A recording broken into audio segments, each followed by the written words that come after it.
અંબાલાલ કાકા નમસ્કાર, આપનું સ્વાગત છે। જો આજે રાજ્યના ઘણા એવા જિલ્લાઓમાં વરસાદ વરસ્યો, એ જિલ્લાઓ કે જ્યાં વરસાદ નહોતો વરસતો ત્યાં પણ વરસ્યો, હવે સ્થિતિ થવા શું જઈ રહી છે? આવતીકાલની સ્થિતિ શું હશે? હજુ આગામી 48 કલાકમાં વરસાદ થવાની શક્યતા રહેશે। રાજકોટના ભાગોમાં કેટલાક ભાગોમાં ભારે વરસાદ થવાની શક્યતા રહેશે અને કચ્છના કેટલાક ભાગોમાં પણ ભારેથી અતિભારે વરસાદ થવાની શક્યતા રહેશે। પરંતુ જ્યાં વરસાદ નથી એવા દ્વારકા વગેરે ભાગોમાં પણ વરસાદ થવાની શક્યતા રહેશે। જામનગરના ભાગોમાં પણ હળવા ભારે વરસાદ ઝાપટા પડવાની શક્યતા રહેશે। પોરબંદરના ભાગોમાં પણ વરસાદ થવાની શક્યતા રહેશે। ભાવનગરના બોટાદના ભાગોમાં કંઈક ભારે વરસાદ થવાની શક્યતા રહેશે। દક્ષિણ ગુજરાતના ભાગોમાં ક્યાંક ભારે વરસાદ થવાની શક્યતા રહેશે અને ઉલ્લેખનીય છે કે આગામી 48 કલાકમાં તો ઉત્તર ગુજરાતના ભાગોમાં પણ ભારેથી અતિભારે વરસાદ થવાની શક્યતા રહેશે। લગભગ દક્ષિણ પૂર્વ રાજસ્થાનના ભાગોમાં એક લો પ્રેશર બનેલ છે, જેના કારણે ઉત્તર ગુજરાતના ભાગોમાં ભારેથી અતિભારે વરસાદ થવાની શક્યતા રહેશે। લગભગ આગામી 48 કલાક તો આપને કહ્યું એમ બરાબર છે, પરંતુ આગામી 72 કલાકમાં તો ઉત્તર ગુજરાતના કેટલાક ભાગમાં લગભગ 10 થી 15 ઇંચ કે 20 ઇંચ જેવો વરસાદ કોઈ ભાગમાં ત્રાટકી શકવાની શક્યતા રહેશે। એટલે ઉત્તર ગુજરાત, પાટણ, હારીજ અને સમી આ ભાગોમાં વરસાદ થવાની શક્યતા રહેશે। બનાસકાંઠાના ધાનેરા વગેરે ભાગોમાં, વાવ, થરાદ, પાલનપુરના ભાગોમાં વરસાદ થવાની શક્યતા રહેશે। બનાસકાંઠાના કેટલાક ભાગમાં ભારેથી ભારે વરસાદ તો ક્યાંક અતિભારે વરસાદ થવાની શક્યતા રહેશે। સાબરકાંઠાના ભાગોમાં ભારેથી અતિભારે વરસાદ થવાની શક્યતા રહેશે। અરવલ્લીના ભાગોમાં પણ ભારેથી અતિભારે વરસાદ થવાની શક્યતા રહેશે। આ ઉપરાંત પંચમહાલના ભાગોમાં પણ ક્યાંક ભારે વરસાદ થવાની શક્યતા રહેશે। મહીસાગરના ભાગોમાં પણ ભારે વરસાદ થવાની શક્યતા રહેશે। વડોદરાના ભાગોમાં પણ કેટલાક ભાગમાં ભારે વરસાદ થવાની શક્યતા રહેશે। પણ ઉલ્લેખનીય છે કે ઉત્તર ગુજરાતના ભાગો હવે આગામી સમયમાં એક ભારે વરસાદી વાહન દક્ષિણ પૂર્વીય રાજસ્થાનના ભાગનું લો પ્રેશર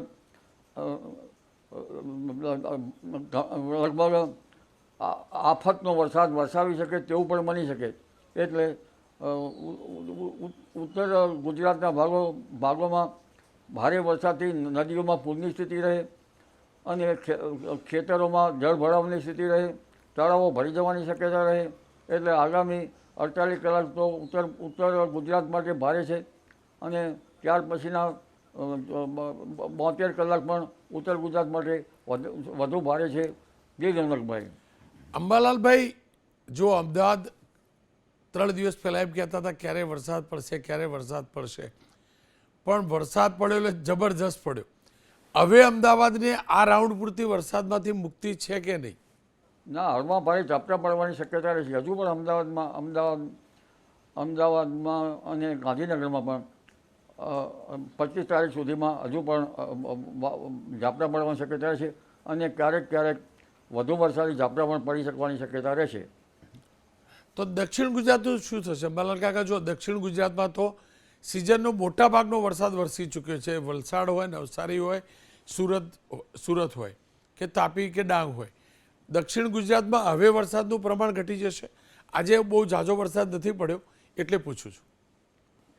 દક્ષિણ ગુજરાતના ભાગોમાં કેટલાક ભાગમાં ભારે વરસાદ પડવાની શક્યતા રહેશે, પરંતુ ધીરે ધીરે વરસાદનું પ્રમાણ ઘટશે।